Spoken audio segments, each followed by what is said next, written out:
maaf, kalau saya melihat ada orang yang ya tadi maksiatnya tetap jalan, tapi dia juga sholat, tidak berani meninggalkan sholat. Ada, ya di kalangan kita itu cukup banyak yang begitu, ya banyak.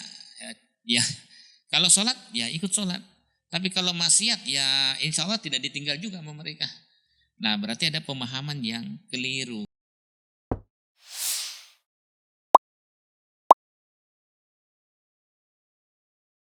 Assalamualaikum warahmatullahi wabarakatuh.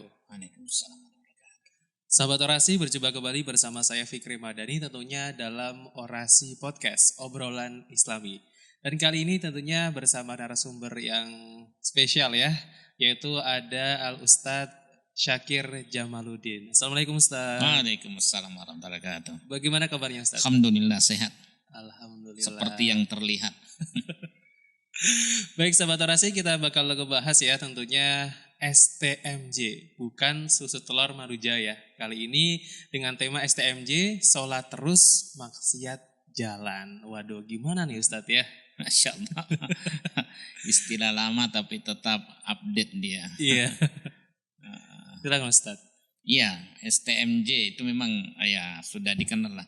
Karena ada penceramah sebelumnya yang memperkenalkan. Karena memang kebanyakan dari kita kondisinya seperti itu. Ya tentu kalau dalam Islam tidak seperti itu, tapi kenyataan ya bahwa banyak yang ya sholatnya tetap, maksiatnya juga tetap. Katanya untuk berimbang dunia akhirat. Katanya begitu. Ya itu kira-kira. Kenapa bisa dibilang apa ya Ustadz ya? Harus sholat, kan kita selaku muslim ini memang kewajibannya memang sholat ya Ustadz ya. Betul. Tetapi ada kalanya orang ini penasaran ya dengan kemaksiatan. Itu bagaimana Ustadz? Ya itulah manusia ya. Manusia yang kadang-kadang memang godaan, apalagi untuk sekarang jauh lebih dahsyat ya. Karena lewat handphone orang bisa melihat apa saja ya, yang manfaat ataupun yang madarat. Disitulah kadang-kadang kita tidak kuat, apalagi anak-anak kita itu. Ya, kenapa terjadi di daerah Jawa Timur itu anak usia 8 tahun itu memperkosa anak TK, ya, dan itu dilakukan beberapa kali. Kenapa terjadi anak SMP di daerah Ponorogo sana itu kemudian melakukan hal yang ya terpaksa dia mundur dari sekolahnya. Ya padahal dia juga muslimah gitu. Ya itu tadi kenyataan di masyarakat kita ya sholat seakan bagian yang terpisah dari kehidupan, ya. Nah itu kemudian nanti juga ya dicontohkan oleh para pembesar kita, ya, para pembesar yang memberikan keteladanan yang buruk, ya. Jadi dia sholatnya ya disoting, tapi kemudian setelah itu ketangkap korupsi. Nah itu kan maksiat itu, gitu kira-kira. Jadi ya mau bagaimana lagi. Makanya ini menarik ini sebenarnya tema yang sebenarnya ada di sekitar kita. Okay. Jadi kalau kita apa ya Ustadz, dalam sholat berjamaah ini kan 5 waktu ya Ustadz ya. Iya. Nah ini kadang-kadang juga masih malas-malasan ya Ustadz ya. Iya. Ini bagaimana Ustadz? Ya malas-malasan itu karena belum sampai kepada ma'rifatullah. Ya mengenal Allah secara lebih dalam. Nah, gimana ya, Ustadz? Ya pada masa Nabi SAW juga ada yang seperti itu. Bahkan pertanyaan dari orang buta gitu ya, dia minta dispensasi pada Nabi SAW untuk tidak ke masjid. Ya, ya Nabi awalnya mengatakan ya tidak masalah karena memang buta. Ya, tapi kemudian sebentar, apakah kamu masih mendengarkan azan dari rumahmu? Masih mendengar? Kalau begitu kamu tetap wajib untuk sholat berjamaah di masjid, ya. Artinya kamu harus tetap ke sana gitu ya. Ya padahal kan dia buta. Artinya kalau misalnya dia mendengar berarti kan tidak pakai mic ya. Berarti kan rumahnya dekat dengan masjid. Tidak ada uzur. Nah di situ kemudian ulama memahami bahwa sholat berjamaah di masjid itu menjadi wajib. Ya walaupun sebenarnya sunnah muakkadah. Artinya kalau bagi orang yang tidak ada uzur, bagi sebagian ulama itu wajib sholat berjamaah. Ya, tapi mayoritas ulama mengatakan itu sunnah muakkadah karena tidak ada dosa bagi yang tidak ke masjid. Cuman dia tidak mendapatkan keutamaan. Kenapa bisa terjadi seperti itu? Karena dia belum mengenal siapa Allah sebenarnya. Coba kalau misalnya dia mengenal siapa Allah, maka dia akan mau merangkak mendatangi masjid. Ya, saya pernah ketemu sama, maaf ya, yang itu yang menginspirasi saya termasuk sama orang yang tidak punya kaki, ya, difabel. Ya, tapi saya setiap ke masjid ketemu sama orang ini, ke masjid lagi ketemu sama orang ini. Bahkan datangnya lebih dulu ya Ustaz? Ya, datangnya lebih dulu. Ya Allah ya. Saya melihat dia turun dari motornya yang 3 roda itu, ya 2 rodanya 3, dia seret itu, kemudian dia di bawah itu. Saya bilang ya Allah ya Rabbi, orang yang sudah diambil kakinya oleh Allah itu masih mau ke masjid lah. Saya ini yang sehat. Kalau secara fikih mungkin saya pakainya pendekatan fikih itu bisa tidak ke masjid.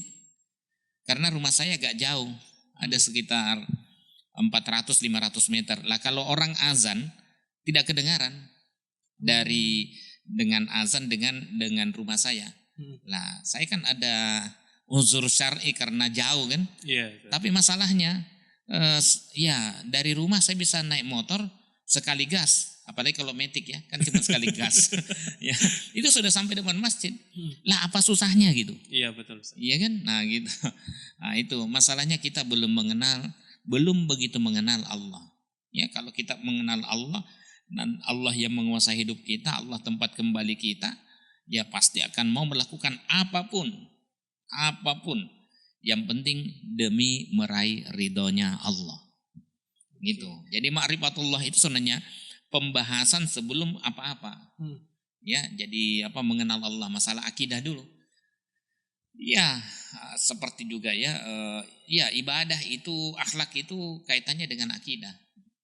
Ya, kenapa orang cicip-cicip maksiat? Karena akidahnya nggak benar dulu gitu. Artinya kurang pas gitu. Makanya dia cicip-cicip maksiat. Ya, coba kalau akidahnya sudah benar, maka dia akan sholat tidak usah diperintah. Ya, sholat 5 waktu di masjid, kemudian ya tidak berani korupsi. Kan ada hadis Nabi itu akmalul mu'minina imanan ahsanum khuluqa. Orang mukmin yang paling bagus yang paling sempurna imannya adalah yang paling bagus akhlaknya. Iya. Akhlak jadi begini. Kalau mengenai tata cara sholat itu masalah fikih. Ya nanti berkenaan dengan sah atau tidaknya. Tapi kalau mau ke masjid, mau sholat, itu masalah akhlak kepada Allah.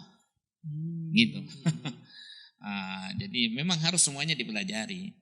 Jadi kayak gini ya, perubahannya kita sholat itu kan, walaupun kita selaku laki-laki kan aurat kita kan cuma sampai ini ya Ustaz ya, sampai siku. Tapi kan dalam akhlaknya kan lebih bagusnya lebih sempurna ya Ustaz. Betul.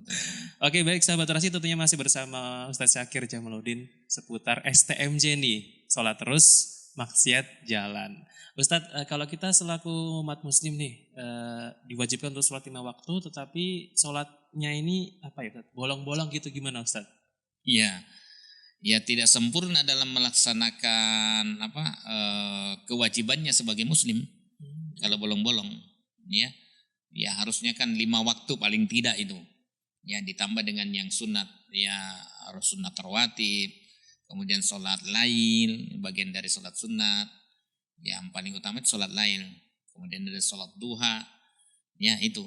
Kalau bolong-bolong berarti ada masalah dalam pemahamannya. Ya kalau sempat laksanakan, kalau tidak sempat ya tidak usah dilaksanakan. Ya sama juga dengan begitu. Dia paling hanya melakukan sholat karena mungkin karena ada dorongan dari luar selain Allah. Misalnya kebetulan pimpinannya itu orang soleh, rajin ke masjid, ya dia ikut ke masjid. Coba kalau misalnya pimpinannya, atasannya itu rajin ke diskotik, mungkin dia juga nemeni ke diskotik. Ya, karena apa? Pemahaman. Coba kalau misalnya ditakuti, yang dia mengenal Allah, yang ditakuti hanya Allah, pasti dia dahulukan apapun kata Allah. Ajakan temannya untuk tidak sholat, ajakan temannya untuk main ke tempat maksiat, dia pasti tolak. Karena apa? Yang paling ditakuti adalah Allah. Makanya pemahaman dasar itu adalah memperbaiki pemahaman tentang akidah itu. Tidak itu. Kalau akidahnya sudah bagus, insya Allah saya katakan tadi ya sholatnya pasti bagus, tertib. Oke. Gitu. Jadi ini kan kalau sholat sendiri kan amalan yang pertama kali dihisab ya Ustaz. Iya. Itu sebenarnya itu emang perhitungannya itu bagaimana Ustaz? Dari kita balik atau seperti apa Ustaz? Maksudnya bagaimana yang kita? Kan ini amalan yang pertama kali dihisab ya Ustaz. Dari Allah sendiri. Nah ini tuh memang Allah itu mengkhususkan sholat itu sendiri sebagai ibadah yang khusus dalam tata caranya atau bagaimana Ustaz? Iya, jadi sholat itu ada secara aspek fikih, yaitu tadi tentang keabsahan, itu tata caranya, gerakan dan bacanya harus sesuai dengan tuntunan Nabi SAW. Tapi ada spirit itu jiwa, ruh dari sholat. Ruh dari sholat itu ya untuk ibadah, menyembah kepada Allah. Kata Allah, innani anallah la ilaha illa ana fa'budni. Ketahuilah bahwa sesungguhnya saya ini Allah, tidak ada Tuhan selain aku, maka sembahlah aku. Wa aqimis sholat lidzikri, dan dirikanlah sholat. Jadi sholat itu lidzikri, untuk mengingat aku. Sholat itu untuk menyembah kepada Allah. Itu fungsi utamanya. Ya, tetapi dia punya pengaruh. Ya, dia punya pengaruh tanda anil fahsyai wal mungkar, mampu mencegah perbuatan keji dan mungkar. Jadi yang talinya itu, penghubungnya itu adalah sholat. Ya. Nah, kalau saya memang tolok ukurnya begitu. Maaf kalau saya melihat ada orang yang ya tadi maksiatnya tetap jalan, tapi dia juga sholat, tidak berani meninggalkan sholat. Ada. Ya, di kalangan kita itu cukup banyak yang begitu. Ya, banyak. Ya, kalau sholat ya ikut sholat. Tapi kalau maksiat ya insya Allah tidak ditinggal juga sama mereka. Nah, berarti ada pemahaman yang keliru. Dia mengatakan mungkin ya sholat itu antara satu sholat dengan sholat yang satunya lagi itu bisa menghapuskan dosa di antara kedua. Memang ada hadisnya dan sahih itu. Ya, tapi kan ada penjelasan kecuali. Ya, kecuali dosa besar. Ya, itu contohnya ada. Apa, ya, misalnya membunuh orang, merampok, sudah ngambil barangnya, dia bunuh juga orangnya. Ya, kemudian korupsi, mengambil harta yang bukan haknya. Korupsi itu misalnya begini. Makanya saya setuju kok orang yang korupsi bansos itu dihukum mati.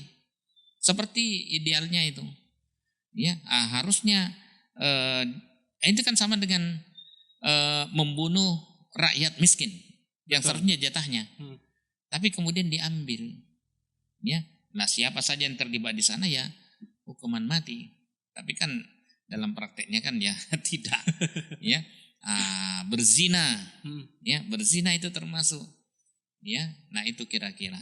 Kalau misalnya disebut ya dosa-dosa besar itu ya ada 7 dosa besar yang disebutkan oleh Nabi SAW min akbaril kabair itu. Dosa terbesar di antara dosa-dosa besar adalah al-isyraku billah, mempersekutukan Allah, uququl walidain, ya durhaka kepada kedua orang tua yang sudah merawatnya, ibunya melahirkannya. Kemudian membunuh orang yang tidak berdosa, ya. Kemudian berzina termasuk di sana. Itu termasuk yang dosa-dosa besar. Lari dari medan pertempuran, sudah disusun strategi kamu tetap di sana, malah dia lari. Itu kan bisa menghancurkan semua strategi yang sudah disusun. Ya, gitu. Itu termasuk min akbaril kabair. Ya. Termasuk dosa terbesar di antara dosa-dosa besar. Ya, itu. Tapi kalau ada orang nih Ustaz, misal mencuri nih Ustaz, tapi hasil curian ini dimanfaatkan untuk kebaikan, itu gimana Ustaz? Iya, Robin Hood ini ya. Adanya di film-film. Ya, beginilah kebaikan itu kalau tujuannya memang baik, maka harus ditempuh dengan cara yang baik. Ya, tidak boleh kebaikan tapi kemudian menghalalkan yang haram, ya mencuri itu kan dilarang keras dalam Islam itu, ya. Nah kemudian dia melakukan itu untuk membantu, harusnya dengan cara yang lain. Tapi boleh enggak dalam suatu waktu mungkin dibolehkan kalau betul-betul darurat, ya darurat itu kalau misalnya orang ini tidak mencuri itu dilarang, tapi kalau misalnya dia tidak mengambil mati orang yang lain. Makanya dia ngambil, tapi setelah itu nanti suatu saat dia sudah memberi ya dia kasih tahu juga. Dia terpaksa karena dibolehkan juga.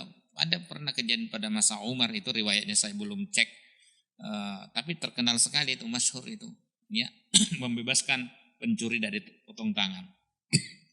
Karena katanya yang selayaknya yang kena ini adalah majikannya, ya karena ya mungkin kurang gajinya atau terlambat kasih gaji, gitu. Baik. Oke, baik Ustadz. Tadi kan kita udah bahas seputar ini ya, sahabat orasi, dosa-dosa dari si pencuri, ada juga yang mencuri karena berbuat kebaikan begitu. Nah ini Ustadz, kalau kita sebagai mahasiswa nih Ustadz ya, agar sholat kita menjadi perisai kita nih dalam sehari-hari itu bagaimana Ustadz? Ya, pertama kalau saya sering bilang perbaiki pemahamannya. Mau berislam dengan baik, tapi tidak pernah memberikan kesempatan pada dirinya untuk mengaji, itu omong kosong. Ya, termasuk mau menjadi baik. Kalau tidak memperbaiki pemahamannya terhadap Allah, tidak mungkin. Karena orang baik itu dasarnya harus ikhlas. Nah, ikhlas itu sendiri tidak mungkin bisa terjadi kalau tidak mengenal Allah dengan baik. Tidak ada keikhlasan tanpa mengenal Allah dengan baik. Nah, biasanya dia sambil mencari ridha Allah juga mencari perhatian orang lain. Namanya tidak ikhlas itu. Iya. Ya, memang agak berat itu, ya. Belum tentu juga yang ceramah itu bisa melakukan itu. Iya juga. Tapi kita berupaya lakukan semua karena Allah. Nah, tapi lakukan semua karena Allah tidak mungkin bisa terjadi kalau kita tidak mengenal siapa Allah yang kita sembah. Ya, nah ini kalau misalnya spiritnya ke sana. Makanya STMJ itu sholat terus tapi maksiat jalan biasanya karena pemahamannya tentang Allah itu sendiri itu kurang tepat. Nah, yang kedua akhirnya sholatnya. Nah, kalau misalnya tadi dikatakan dalam hadis itu awwalu ma yuhasabu bil abdu yaumal qiyamah sholatu, pertama kali yang dihisab Allah nanti di hari kiamat adalah sholatnya. Itu sebenarnya berbicara tentang untuk kita barometer seseorang kalau mau dilihat baik atau tidaknya, lihat aja sholatnya. Ya, kalau sholatnya baik, fa in soluhat soluhasairu amali, maka baguslah seluruh amalannya. Wa in fasadat, namun apabila sholatnya rusak, maka fasada sairu amali, rusaklah seluruh amalannya. Ya, itu artinya barometernya sebenarnya sholat. Nah, bagaimana mungkin dia mau bisa baik? Ya, kalau sholatnya sendiri tidak baik, tidak mungkin. Jadi itu sama hal mudah untuk bisa melihat seseorang. Saya sering melihat dari bagaimana dia sholat. Nah, itulah yang kemudian muncul min asaris sujud. Min asaris sujud itu bekas sujud. Bekas sujud itu tidak bisa dilihat dari sekedar menghitamnya jidatnya, tidak bisa. Ya, malah ada sahabat itu Ibnu Umar kalau tidak salah, dia menegur muridnya, siapa kamu? Saya masa tidak kenal, saya kan muridmu. Kenapa kamu kenapa kamu burukkan wajahmu dengan itu? Ya, jadi dari mana kita mau melihat min asaris sujud itu? Dari kepribadian yang baik, ya, husnul khuluq, kebaikan akhlak.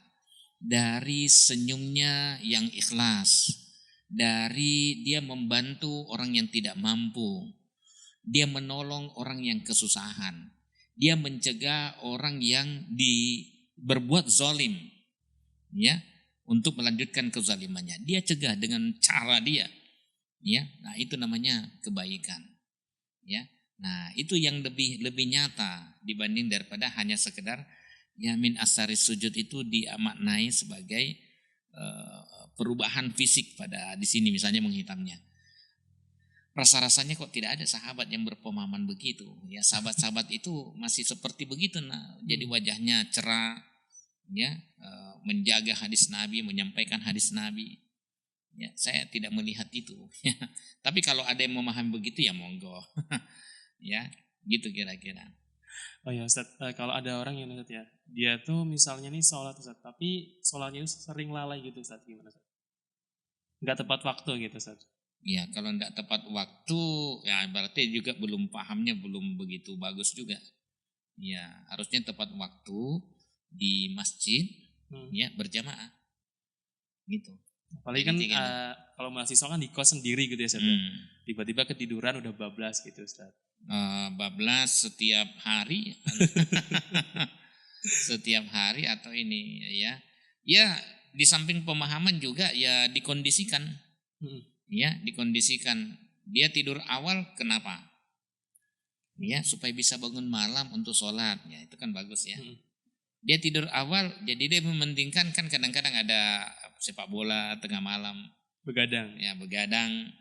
Setelah itu bablas. Dulu Mas, saya itu sampai sekarang sih suka badminton.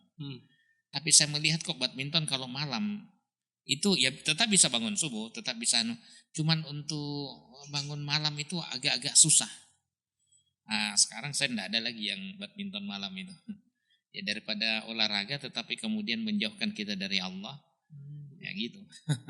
Jadi lihatlah olahraga yang kira-kira bisa membuat kita lebih dekat dengan Allah. Gitu. Oke baik Ustaz, kalau semisal nih ada juga nih dari karangan mahasiswa ini kan mayoritas gak semuanya Islam ya Ustaz ya. Ya. Nah kalau semisal kita berkelompok dengan orang-orang yang di luar sana nih Ustaz ya, kan banyak sekali ya agama di Indonesia Ustaz. Ya. Kalau kita sebagai seorang muslim ini terpengaruh bagaimana Ustaz? Apalagi dengan keimanan kita.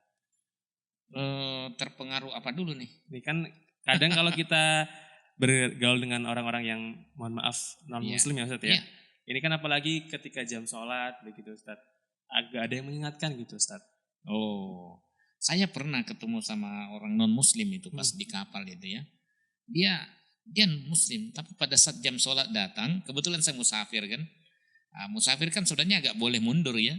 Agak boleh mundur. Dia mengingatkan saya tentang sholat. Ini sekarang waktu sholat sudah datang, silahkan. Sewaktu itu saya masih jadi santri ya, berbicara sama ini. Jadi saya bergaul sama dia mengingatkan saya jadwal jam sholat itu, tidak ada masalah. Ya justru yang paling berat itu adalah teman-teman muslim yang tidak sholat, pengaruhnya lebih kuat. Kalau mereka tidak sholat kan wajar aja. Iya, Ustaz. Iya, ya kita toleran saja. Silahkan yang tidak sholat, minta izin. Maaf saya mau dulu menyingkir untuk sholat sebentar. Nanti saya kan tunggu ya gitu.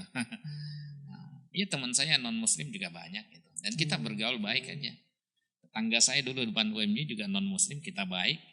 Ya saling memberikan makanan, ya saling menjaga satu sama lain, bersilaturahmi lah gitu.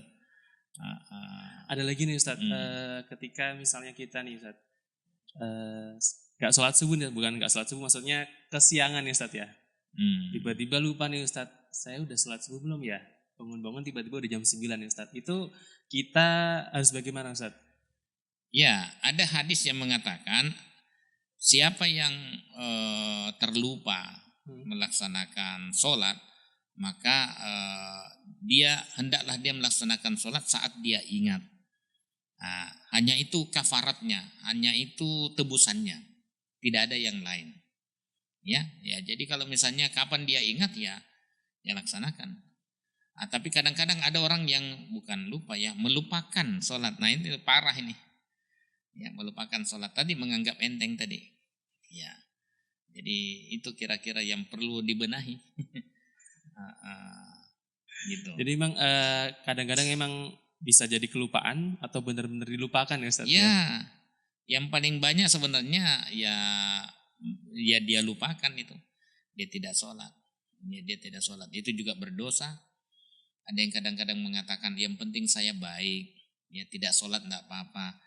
Ya dalam Islam itu bukan hanya sekedar kebaikan, tapi kalau mau kebaikan yang hakiki itu ya menjadi orang muslim akidahnya benar, ya kuat, kemudian akhlaknya baik, kemudian ibadahnya juga dilaksanakan 5 waktu, ditambah dengan sholat sunat, muamalatnya juga ya yang tidak melanggar lah, ya yang diperintahkan oleh Allah dan Rasulnya. Nah itu jadi baru bisa menjadi muslim sejati, al mu'minuna haqqa, ya mukmin yang sejati itu. Tapi kalau misalnya dia yang penting kebaikan, tidak cukup. Tidak cukup menjadi orang baik. Ya, tapi harus menjadi orang yang soleh akidahnya, akhlaknya, ibadahnya, muamalatnya. Gitu. Jadi terkait dosa-dosa ini gimana Ustaz? Kan ketika amal kita dihisab yang pertama ini sholat ya Ustaz ya. Itu kalau kita misal meninggalkan sholat ini hukumannya apa sih Ustaz? Ya hukumannya dia berdosa besar. Karena itu kewajiban utama. Ya pokok agama itu adalah Islam. Ya. Kemudian wa'umuduhu, tiangnya itu adalah as-sholat, sholat. Jadi tiang, makanya dalam riwayat Al-Baihaqi itu as-sholatu imaduddin, walaupun hadisnya itu bermasalah. Tapi intinya kan bisa kita inikan, yaitu itu tiang agamanya. Jadi kalau misalnya ya masih ninggalkan, masih bolong, ya belum sempurna menjadi muslim yang benar. Maka untuk benar itu ya harus memang ngaji sih ya. Harus ngaji, tidak bisa tidak. Oke baik Ustaz. Terakhir nih Ustaz ya. Tadi kan masih menarik nih terkait sholat yang misalnya kita tinggalkan tetapi kita udah lupa, itu gimana Ustaz? Kalau lupa kerjakan pada saat dia ingat. Saya pernah juga dari Jakarta naik bis Ramadan itu. Setelah itu kita kita sahur, setelah itu berangkat lagi. Ya karena ini tertidur, sampainya di lewat UMY. Rumah saya kan dulu depan UMY. Terbangun. Waduh sudah lewat. Terpaksa saya jalan tuh dari perempatan Taman Tirkos sekian itu. Saya jalan kembali ke ini. Ya sekitar 2 kiloan lah. Nah, setelah sampai di rumah udah capek gitu. Mana anak-anak sudah. Lupa saya sholat. Saya ingatnya nanti beberapa hari. Kemarin tuh saya sholat subuh enggak ya? Tiba-tiba kepikiran gitu ya Ustaz? Iya, sudah. Kayaknya dari ini jalan, kayaknya belum sholat subuh. Nah, itu laksanakan pada saat diingat. Ya. Yakin belum? Nah, sudah saya laksanakan. Ya karena memang hadisnya bilang begitu. Ya, siapa yang lupa sholat maka hendaklah dia melaksanakan sholat saat dia ingat. Ya, kalau tidak teringat ya sudah dimaafkan. Nah, tapi kalau melupakan, melalaikan, kemudian meninggalkan sholat, itu beda hukumnya. Dia berdosa besar di sana. Kemudian apa dampaknya? Saya salah satu yang berpendapat bahwa kalau orang yang sengaja meninggalkan sholat, orang Islam yang sengaja meninggalkan sholat, atau selama hidupnya dia tidak sholat, kan ada yang begitu. Ya saya termasuk tidak menyolatkan. Itu jelas itu ayatnya itu. Ya, wala tusalli ala ahadim minhum mata abada wala takum ala kubrihi innahum kafaru billahi wa rasuli wa matu wa hum fasikun. At-Taubah 84 itu. Jangan kamu salatkan salah seorang dari mereka, ya, karena sesungguhnya jangan juga kamu mendoakan di kuburannya, berdiri mendoakan di kuburannya, karena sesungguhnya mereka sudah kufur, bukan kafir. Nah, kalau kafir tidak beriman. Kufur itu melakukan pengingkaran pada sebagian kewajiban, ya perintah itu. Wa matu lalu mati, wahum fasikun, dalam kondisi fasik. Fasik itu siapa? Kalau ayat sebelumnya disebutkan At-Taubah 67, fasik itu ya orang munafik. Innal munafikina humul fasikun. Sesungguhnya orang-orang munafik itulah orang yang fasik. Fasik itu apa? Fasik itu orang yang meremehkan kewajiban. Akhirnya dia meninggalkan karena dia meremehkan. Tadi sholat tidak penting, yang penting baik. Sepele ya. Sepele. Jihad itu penting. Enggak usah jihad. Itu udah masing-masing lah. Jadi dibiarkan saudaranya dalam kondisi dizolimi dan dia diam saja. Tidak ada kerentek untuk ikut berjuang membebaskan saudaranya dari perbuatan zolim orang lain. Nah, itu tidak disolatkan oleh Nabi SAW. Sama dengan munafik. Karena keislaman kita itu harusnya mengajak pada kita, solat kita mengajak pada tanha anil fahsya'i wal munkar, mampu mencegah perbuatan keji dan mungkar. Lah kok dia malah tidak mencegah perbuatan itu? Makanya dulu orang Belanda itu kenapa yang ditangkap itu penjajah ya waktunya. Penjajah waktu dia menjajah Indonesia, yang ditangkapi orang-orang sholat, ya orang haji, ya karena setelah dia, kalau orang ini sholat pasti ada, tidak bisa bergabung dalam dirinya itu kemungkaran, ya perbuatan keji, tidak bisa, pasti dia larang itu, dia cegah orang yang melakukan kezaliman, gitu. Ya itu baru namanya berfungsi sholatnya, ya. Untuk apa sholat tapi hanya sekedar jengkang-jengking, tidak ada maknanya, tidak bisa membuat perubahan, mencegah perbuatan keji dan mungkar yang terjadi di depan matanya. Sholatnya tidak ada gunanya.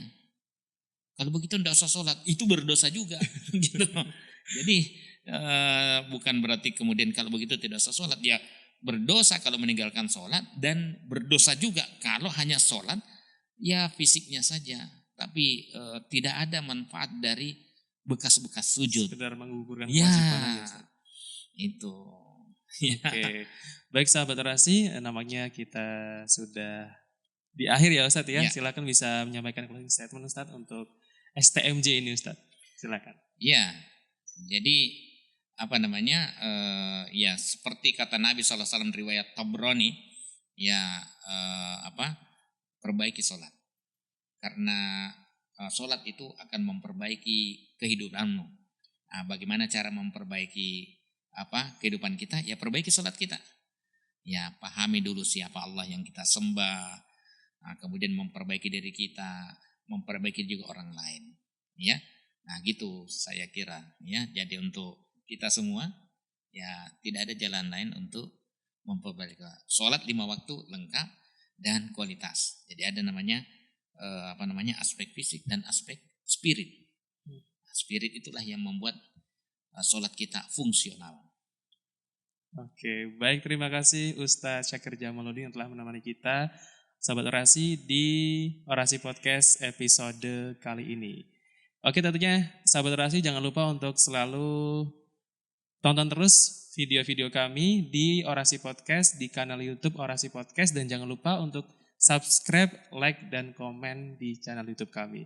So, saya Fikri Madani pamit dan juga Ustadz Syakir Jamaluddin pamit. Sampai jumpa ya Ustadz ya. Semoga kita berjumpa kembali di episode selanjutnya dan semoga sehat selalu Ustadz. Amin. Baik sahabat orasi, terima kasih. Wassalamualaikum warahmatullahi wabarakatuh. Waalaikumsalam warahmatullahi wabarakatuh. Alhamdulillah.